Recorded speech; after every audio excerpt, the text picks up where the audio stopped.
50. Track number 49, Best Friend's Arm. Dan, what are your thoughts? Oh man. Well, this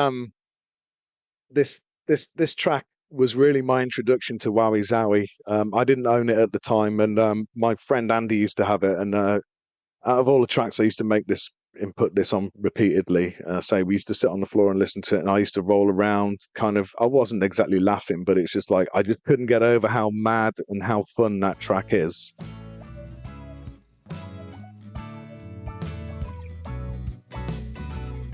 Hey, this is Westy from the rock and roll band Pavement, and you're listening to The Countdown. Hey, it's JD here, back for another episode of our Top 50 Countdown for Seminole indie rock band Pavement. Week over week, we're going to count down the 50 essential Pavement tracks that you selected with your very own top 20 ballots. I tabulated the results using an advanced abacus, and all that's left is for us to reveal this week's track number 48. How will your favorite track fare in the ranking? You'll need to tune in, or whatever the podcast equivalent of tuning in is, to find out. This week, we're joined by Pavement superfan Patrick from Middle America. So there's that. How are you doing, motherfucker? I'm doing so well. Thank you so much for having me. Your podcast helped me through the pandemic for sure. So. Oh, dude, that's so nice to hear you say. Sometimes I feel like I'm just talking into a microphone because I don't have a co-host for this podcast. But now I do. Now with the top 50, I've got a different podcast co-host every week, and that's kind of cool that I'm getting to meet some people. But I appreciate that. Happy to be here. I like your beanie. I'm wearing a black one. You're wearing a bright, like it's almost fuchsia. Is it red? It's orange. It's orangey, yeah. Orange, yeah. I like it. I have several because I live in cold areas. So whereabouts in Middle America do you hail?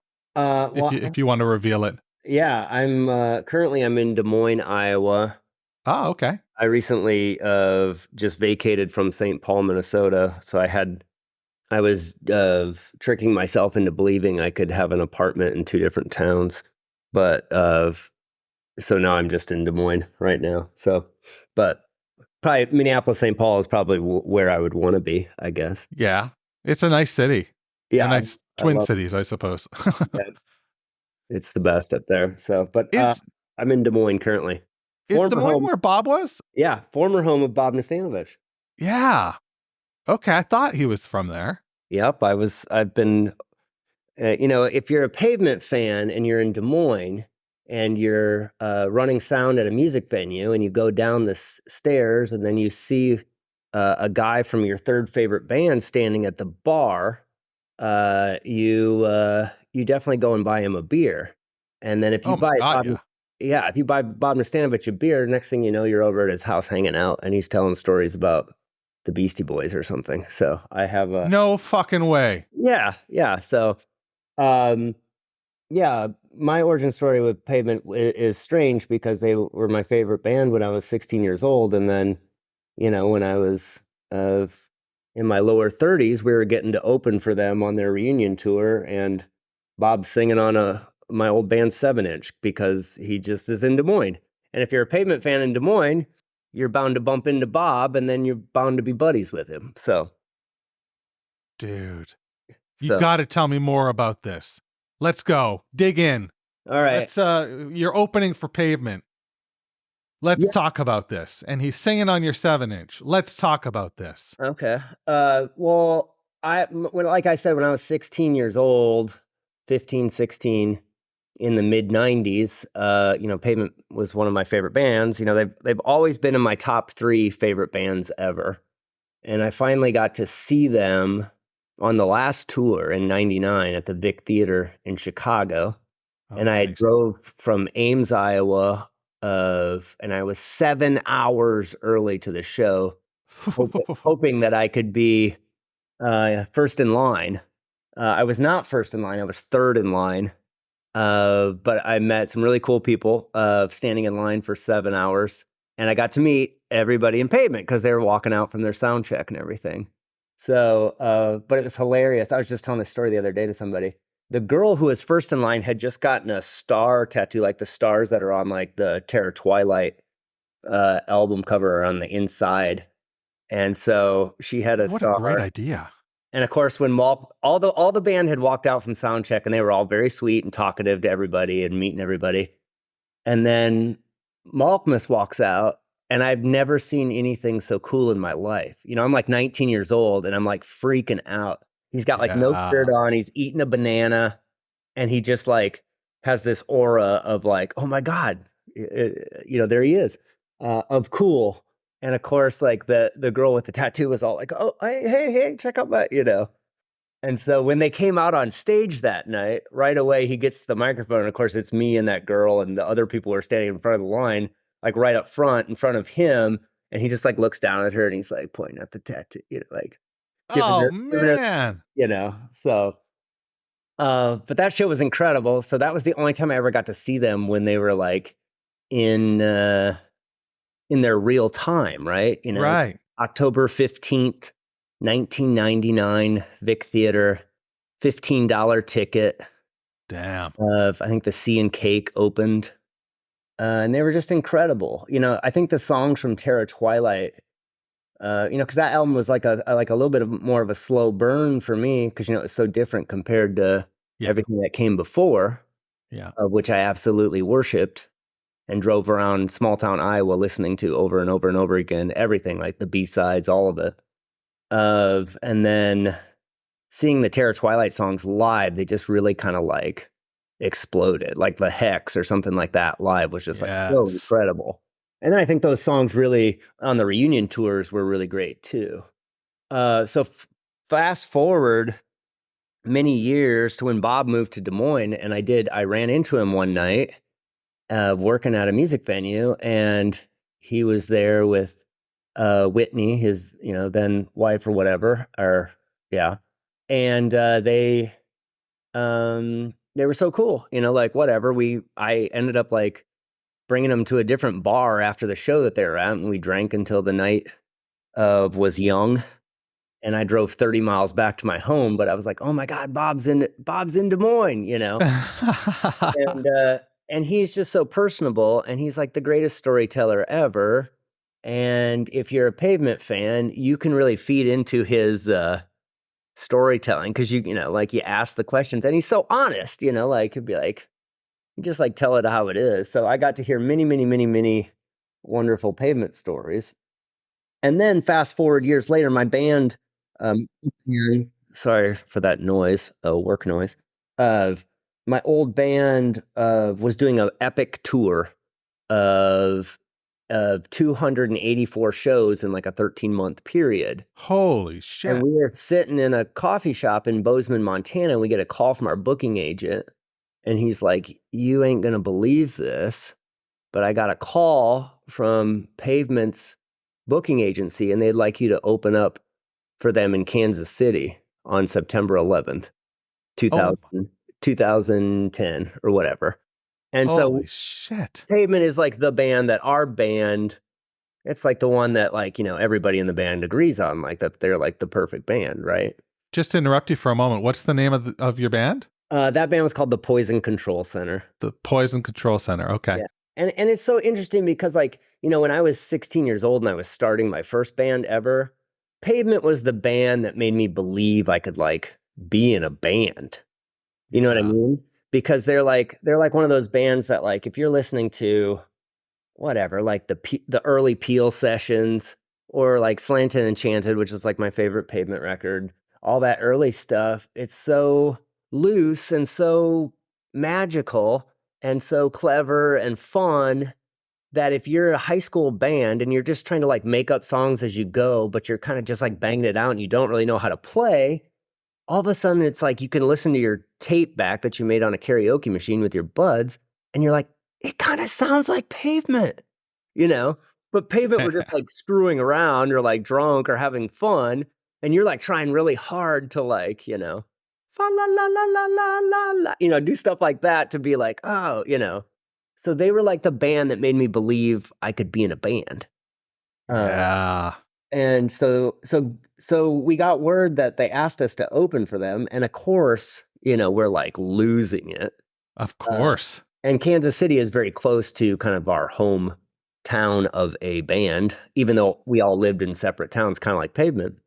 So of course we said yes, and then like pretty much booked our whole fall around being in Kansas City to open for them on September 11th, 2010. And it was incredible. And it was all Bob's doing. It was Bob who's like, hey, there's this band in Des Moines that I'm like buddies with now who love us and would be a great opening band. And they're on this epic tour and they're putting out 2 records this year. And this would be really big for them. And it was so incredible. And I always think back to it because my older sister lived in Kansas City at the time, and she got pregnant when she was 19 years old. And so she'd never really been to like a real concert in her entire life. And so she's 30 some years old at this time. She's had 3 kids or whatever. And so she was there with my younger sister, who also lived in Kansas City at the time. And we play our set and it's amazing. It's so fun. It's so great. We're playing to 2,400 people in a theater. Oh. Who all paid like $56, and the night before we were playing some house show to like 20 people, and the night after we were playing some DIY space to like 15 people. So 2,400 is a little difference. But my older sister was there, and I was like, I gotta go make sure I get my sisters and like bring them backstage in the VIP section so they can see up close and up front. And I go grab my older sister, and she's like, they kick off the show by playing Range Life. And she's like, I know this one. I was like, oh, come on. And then they got back in the VIP section, and I think they both ate some cake with weed in it or something and had the night of their lives. So. Oh, man, what an experience. Yeah. So little 16-year-old Patrick, whose, favorite band was Pavement. So 15 years later, I was going to get to open for them. And that was amazing. And then later, after that tour, I kind of started a new band, and I was going to put out this 7-inch, and I asked Bob if he wanted to come and do Bob yell on it. And he did. And I was like, you can do whatever you want. And he goes, I have this list of imaginary horse names. Like if I was going to buy new horses or whatever, I have a list of, could I yell the horse names that I would? And I'm like, of course, So he's like yelling random, horse names on the end of this song or whatever. Oh, fucking cool. So, but then also Bob wrote a song. He wrote this song about he wanted to write like a sports arena anthem because he's a big sports guy. And he asked me to record it. So we recorded it in my spare bedroom of my apartment at the time. But we spent 45 minutes on it. You know what I mean? We didn't spend any time on it. And I'm just like, well, I can just make you burn you a CD of this or whatever. And he's like, yeah, great, whatever. And I was like, yeah, but we can work on it more. We hardly got anything on this, And he's like, yeah, this is fine. And then he took it, and then he's never came back to work on it more. But I've heard him on a different podcast talking about that one song he wrote or whatever. So I've been very grateful and lucky to have lived in a town with a guy from, my 3rd favorite band of all time, whatever. So, well, I got to ask, because you just said it, you're bearing the lead. What are 1 and 2? My number 1 favorite band of all time is the Olivia Tremor Control, who I don't know if you know, but they're like a band. I do not. The 90s. They're in the Elephant Six Collective. Kind of lo-fi, kind of like the Beatles time. So Neutral Milk Hotel's sort of cohort? Jeff from Neutral Milk Hotel was went to high school with the two lead guys of Olivia Tremor Control. Okay. But it's way more Beatlesque and poppy than Neutral Milk. Fun. But it's produced by Robert Schneider of the Apples in Stereo, so all that kind of E6 stuff. So they're my favorite band ever, and then a little band called the Beatles, I guess, comes in at number 2, and then I think I've heard of them. Yeah, one time I opened. They're from Britain, right? Yeah, one time I opened for Spiral Stairs on a tour of his, in Davenport, Iowa, and I started the show by being like, you know, I was just like making, jokes and stuff. And I was like, and from the third greatest band of all time, Spiral Stairs is here, like, and everybody's like, the third greatest? Come on, man. And I was like, they're the third greatest. That That's is, pretty good, right? it is objective. It is very Yeah. objective. I get the sense that you have like some sort of spreadsheet, rounding this out, Yeah, I'm one of those guys who if I meet somebody, I'm like, so what's your favorite movie? And they're like, oh, I can't name a favorite. I'm like, how can you not have a favorite movie or a favorite band or, Yeah. But it's, it changes, like you talking about having a list of your favorite Pavement songs. Of course, I would have a few that of course would be up in the top 5, but everything else is probably like however you're feeling, right? Because they have I think so. so many different kinds of songs. I know I re-listened to a couple of your podcasts to get it ready for this, and I listened to your episode on Finn because I love that song so much. And I was the one who submitted a song for your first For the first pod list? Yeah. And so I did Finn under the band name Dog Dream. Because my partner at the time, whenever I fell asleep on the couch, she said it looked like I was dog dreaming. So, so I did Finn on that one, and I just loved your episode on that because I think you like hit it so in the head of like how that could have been like the epitaph of that era of Pavement. Was he thinking like that was going to be the end? Yeah, it feels like it, doesn't it? Yeah, and then what a song of one of the most perfect Pavement songs. And then last, a couple years ago when they were on that last tour, me and my friend Jason went and saw him in St. Paul, and they played that, and it was just like the highlight of the show. The end guitar. It's just like the most purest, and I think it is. I think it is like almost like a better like goodbye than anything that's on Terror Twilight. But I love Terror Twilight too, and I'm glad. Me too. I'm glad but that. Yeah, Finn is better than Carrot Rope. Yeah, as a career ender. Yeah, but I kind of love the. I think Carrot Rope is one of those songs though that like hits you right away. Like the first time you hear it, you're like, oh, I love that song. Dude, that's like, that was it for me. Like I was sold. Yeah. I was absolutely sold, and that's why I chose it as the opening and closing for the podcast. Like it just made sense to me that it's so different and it's so very unusual compared to the rest of the work. Even when you compare Terror Twilight songs, it's very different than everything on Terror Twilight. And it's certainly different than, it wouldn't fit on Brighton. It wouldn't fit on, well, maybe it would fit on Wowie.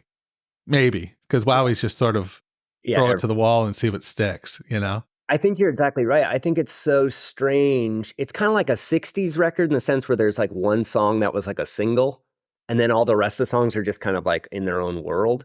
Like Carrot Rope is like that one song on Terror Twilight that's just like so different than everything else, but it's like, it's so infectious and so like catchy and yet so clever and weird. Like the lyrics, like the, hey, little boy, would you like to know what's in my pocket? Or, just stuff like that. So that strange.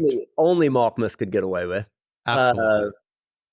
It's just, I love that song so much. And I know that, I know that like Bob doesn't like that song. Like he wouldn't, that's not like, wouldn't be in his top 25 Pavement song. But it's so perfect, Well, it's weird because they've never got to play it live. Like there's a singer-songwriter in Canada named Gord Downey. He passed away a few years ago, but he always said that an extension of the songwriting process is playing the songs live. Like that's like you're still, you're almost still crafting the song when you're playing it live. Yeah, and that's really interesting to me. That a song like Carrot Rope didn't get to have that extra life as a live song. My understanding was they couldn't do the vocal and Mark couldn't do the vocal and the bass at the same time. That's what I understand. I don't know if that's true because he's a much better bassist now than he was. Sure. They did it in 99 when I saw him. No. It was, and that's the thing about Pavement. I don't want to go see a band that's just so good that they would never screw up. You know, Right. I like to see a band like kind of living dangerously, right? And Yeah. trying things that are like out of the box. And they did do that. And it was like Mark, like he couldn't. It was like that beginning section of where like Spiral's saying something and Steve's saying something and Mark, it was just like, oh boy, this is rough. This is rough. And then it like, whatever. Then it gets into the song and like, but that was the fun part of it, that it was just Yeah. kind of like, wow, they aren't rehearsed on this. You know what I mean? Like, Yeah. and Mark is so like, he's the cutest guy in rock and roll history. Absolutely. So, I mean, the guy could, fall on his face and he would still, make you want to watch him play or whatever. Oh, yeah. Yeah. So- I would love to get him on the podcast, but he is somewhat of a Luddite in terms of technology and the like. So I think the odds of him ever coming on are slim and none. But Patrick, we are, we're talking about other songs here, and we're here on a mission. We're here to talk about song number 48. So why don't we take a quick intermission, and we'll be right back with Patrick discussing song number 48. Hey, this is Bob Nustanovich from Pavement. Thanks for listening, and now on with a countdown. 48.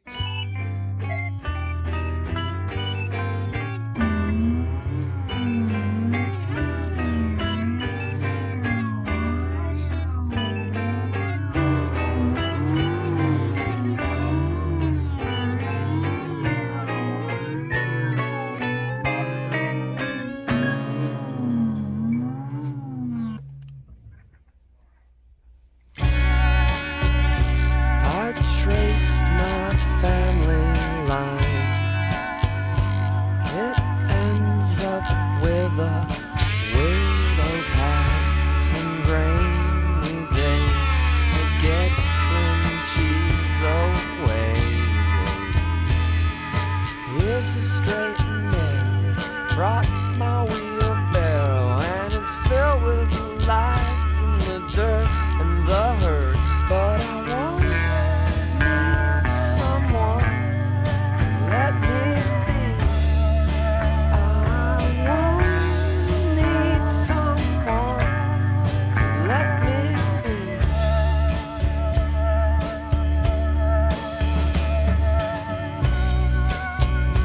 I bought the cotton threads, and a voice could soothe you, captivate the senses like a ginger ale rain.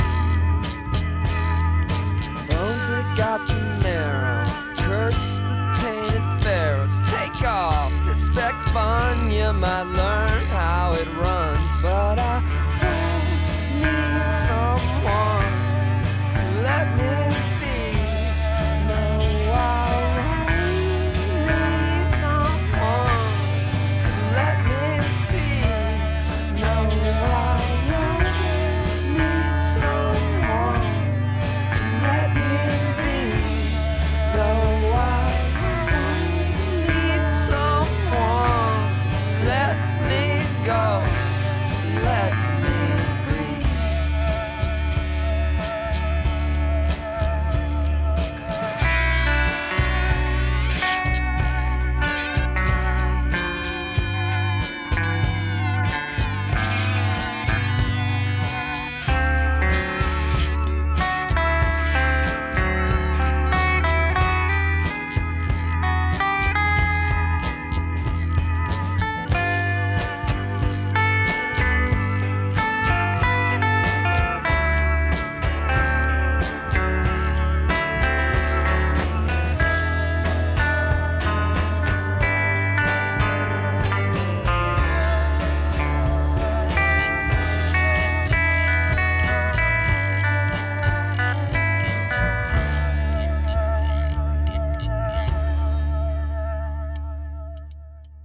So motion suggests itself.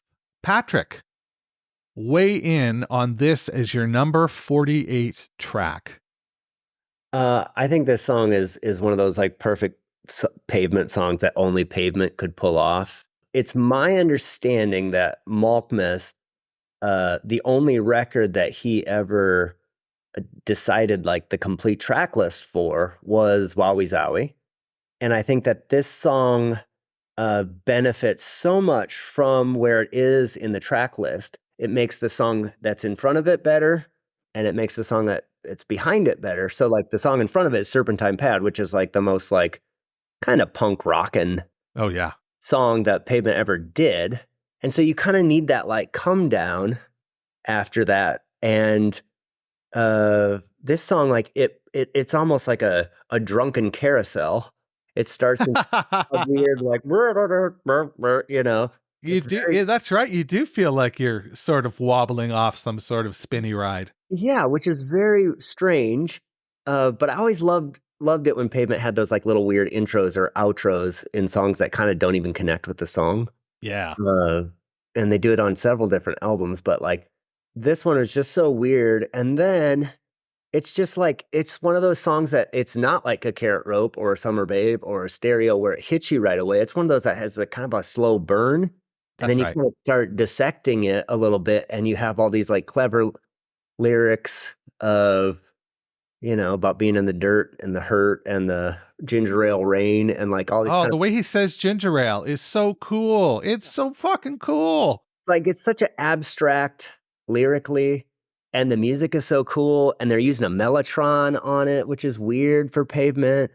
And like it just has like a vibe unto itself. But they're the only band in the world who can pull off a song like that with such ease. You know, like there's nothing forceful about that song. It's not in your face at all. Of and they're like literally I think they're the only band in the world that can do that on record and live, like to play a song like that and not have somebody get bored, because it's like so interesting what they're doing, and the words are so interesting, the melody's so interesting. And then the song that comes after it, Father, Sister, a Thought, which is like almost like an alt country song, it Yeah. kind of is this like a nice like lead into that. So I think like the where it comes on Wowie Zowie makes it blossom into this beautiful thing. But it is one of those songs that like I probably wouldn't put it on a mix for somebody who I'm like, hey, I'm gonna try to introduce you to Pavement in 15 songs, because I kind of want to like throw the real juicy stuff at them. And then if they're a fan, then it's like they almost they get the gift of listening to a song like that. It's a deeper cut for sure, right? Yeah. And I That's think what's most impressive for me about this list so far. The list is 120 songs long. We're only counting down the top 50. Over on the bonus feed, I'm counting down the bottom 50. But I'm counting down the top 50 here. But there's another 20 songs that were listed, you know? So it's a deep pool of songs. And this is the second consecutive song we've had from Wowie Zowie. You know, number 49 was a Wowie Zowie song as well.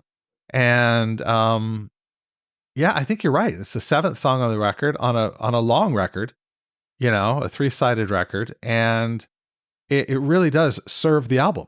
It serves the entirety of the album. I really love how you broke that down. Yeah, to me, it's like it's why I like Guided by Voices too. They have some of those songs that are just like they're placed in there as like kind of a footnote to the thing that came before and the thing that's after.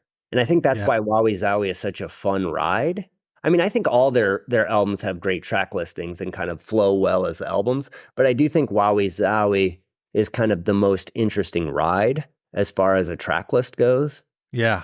And this is right where you're kind of like, okay, by this time on the album, you know, like, I don't know what to expect next, right? That's right. And then you get, like you say, you get Father to a Sister of Thought, which is like alt country, like you said. It's even lower tempo than Motion Suggests Itself, you know. Well, maybe not lower tempo, but you know, it's sort of a more laid back than Motion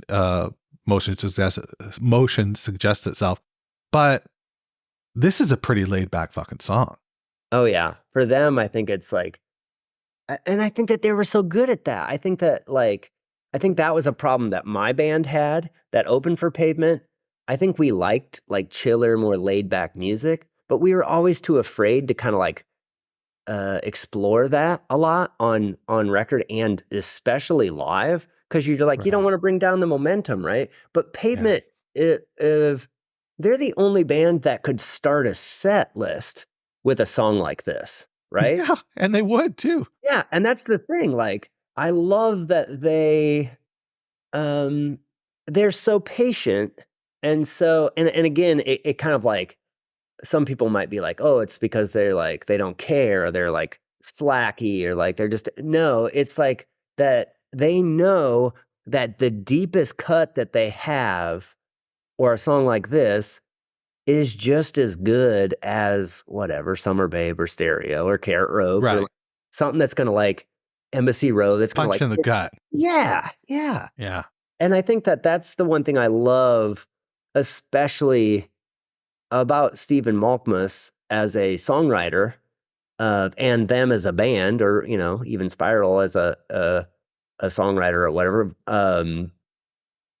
It's that they're patient. They're patient, and they kind of don't care what you expect or want. I And agree. A lot of people wrap that up as slackerdom, but like I call it taking chances. yeah, and like They're liberated really to take those chances because of the perception that they don't care. yeah. But truly they do. Oh yeah, like that's the one thing. I don't know if you've ever read Jeff Tweedy's first book, if you're like a No. Wilco fan or whatever. But I am a Wilco fan, but he talks about Pavement in there, and he talks about like um how people think that, oh, they must be slacker and they just got everything that came to them or whatever. They are like they don't work hard. He's like, I guarantee you, Pavement was working very hard and like definitely wanted people to hear their music. And you know, in a short time period in the 90s, there is no other band. Name another band that put out that much music at that high a quality. I don't think Guided by Voices put out that much music at that high a quality. You know, they I put don't out lots of music, but well, you're right. You have to pick and choose. which I love. I love Yeah, that very much. But like me too. when Robert Sheffield of Rolling Stone, kind of when this new reunion came around, and he put out like, I think Pavement is like the Beatles of the 90s. He's right. There's no band that has like a kind of a window of like 8 or 9 years of absolute creativity, consistency, and just juxtapositions of styles that is so brilliant. I can't even imagine as a guy who writes songs, writing that amount of great music, recording it, touring it. Like they are unto themselves. And What a treat. I think that the 90s, I was very lucky to grow up in that time to get to experience it, some of it before I knew them, you know, because I probably came into the fold during like Crooked Rain era. So I had all that stuff previous that and I'm an obsessive, so I went back and listened to all that other stuff, and then I'm like, oh my God, Slant Chance is the greatest thing ever, Right? and makes me want to be in a band or believe I can. And then to have like, you know, Brighten the Corners and those singles and Tear Twilight to like experience as it's coming out was very special to somebody like me who needed that. One of my senior pictures of I had made a shirt, you know, with those iron-on letters. On the front it said, "Pigs, they tend to wiggle when they walk." And then on the back it says, "I trust you will tell me if I'm making a fool of myself." You know, they were just like that band for me that like I connected to so much that I would whatever take a senior That's photo great. in a goofy shirt like that. So Oh man. So where do you think, Patrick, where do you think the song fits in this canon of top 50? It's rated number 48. Is it rated properly? Should it have been higher in the countdown? Should it have been lower in the countdown? What do you think? it's one of those songs, I don't think I would put it in my top 25, but it would probably definitely be in my top 40, you know? Right. Yeah. I just think that it's just one of those songs that is so unique unto them that every time it comes on now I'm like, oh my God, this song is so good, whatever. Yeah.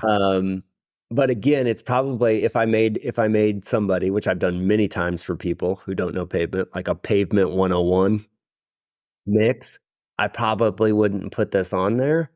But hoping that they would discover it on their own and dive in deep, because I think that that's the thing about this band. If you've only ever heard the albums or maybe the singles, or you bought like the whatever, like the greatest hits comp or whatever that Right. came out like 10 years ago, you have all this beauty and uniqueness yet to discover, and this song would fall into that, I think, for me. Well, that just about sums it up. That is track number 48 on our countdown of top 50 as selected by you. Patrick, I really want to thank you for joining me today. It's been fucking great. Is there anything that you want to plug, or anywhere that people can find you, or anything like that?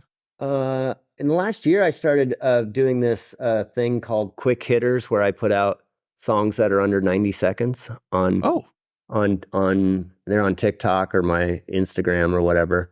So I like short songs, so I just Very Bob Pollard of you. Yeah. Sometimes you just can't get over a minute and a half, right? So, right. But if you can get a song out and a story out in a minute and a half, then so I did a bunch of those songs in the past year, and I continue to do that. So that's been kind of fun for me. So where do people find that? It's called Quick Hitters on TikTok, or my Instagram is called The Lines You Amend, which is a Sloan reference. Yeah, I'm a big Sloan guy. Yeah, you're Canadian, right? So you know Sloan. I am, eh? Yeah. I know all about Sloan. So I saw Sloan this past year, and it was like, I saw Sloan and Yo La Tengo this past year, and it hit me that I'd seen them both in 4 different decades. Holy Christ. You know what I mean? I saw them in the 90s, the 2000s, the 2010s, and now the 2020s. And I'm like, wow. I'm only 43 years old. How does that even work? That doesn't make any sense to me. So. Jeez. But it's fun that bands like Sloan and Yo La Tengo and Pavement and Guided by Voices are still doing their thing, so people can say they saw them in 4 decades, right? Totally agree. So. All right, man. Well, good talking to you. Wash your goddamn hands. All right, I will. Thanks for listening to Meeting Malcolmus, a Pavement podcast, where we count down the top 50 Pavement tracks, as selected by you. If you've got questions or concerns, please shoot me an email, jd@meetingmalcolmus.com.